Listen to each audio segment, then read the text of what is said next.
According to legend, the ancient Roman statesman Cincinnatus was plowing his fields when news arrived that the Aequi, Rome's powerful enemy to the east, had invaded. Rome was in need of swift, decisive action, and the Senate had chosen him to serve as dictator, with absolute power over the military and government. Cincinnatus set down his plow, took control, and in a matter of weeks, saved Rome. This story reinforces the myth of the benevolent dictator, the idea of a leader who holds absolute power, yet only uses it for the common good, to address problems efficiently and create a just regime. But can a truly benevolent dictator exist in today's world? Nations established modern democracies to safeguard against the potentially destructive whims of a single individual. When functioning properly, democracies enable a society to be freer and provide stability by protecting against corruption and the abuse of power. This is accomplished by holding regular, free, and fair elections, imposing term limits, and establishing strong legislative branches and court systems.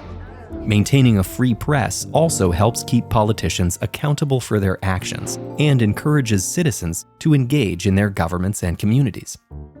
In a dictatorship, absolute or near absolute power is held by a single individual who is free to impose their vision on society.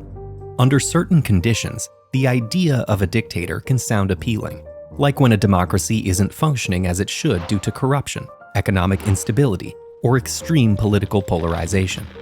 At these moments, people may be willing to give up some democratic rights and freedoms for hopes of a better future. Authoritarian-leaning leaders present themselves as the ones who can fix everything. They distill complex problems into simple talking points and promise quick solutions.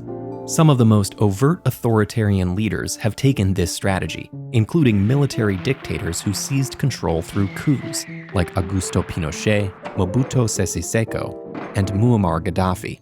Gaddafi, for example, initially asserted himself as a revolutionary hero, canceling the country's exploitative foreign oil contracts. But the longer he was in power, the more riddled with paranoia he became.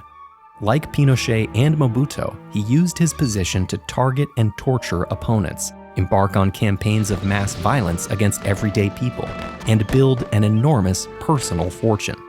Other modern dictators were initially elected democratically, then strategically accumulated power by embracing authoritarian forms of control. Italy's Benito Mussolini and Germany's Adolf Hitler, for example, gained popularity during waves of mass discontent. Both channeled economic woes into racist rhetoric and embraced fascism, a type of authoritarianism which exalts the importance of one nation or race above all others. Once in office, such leaders gradually dismantle checks on their power, including removing judges who might rule against them, abolishing term limits, or refusing to acknowledge unfavorable election results. Since they punish dissenting voices, dictators are often surrounded with yes-men who are promoted based on loyalty over expertise, ultimately wreaking incalculable economic, social, and environmental costs. But these costs can also be hidden from view. Dictators build up cults of personality by minimizing negative coverage and pushing positive propaganda that presents them as strong or heroic. This can make it almost impossible to accurately measure their success.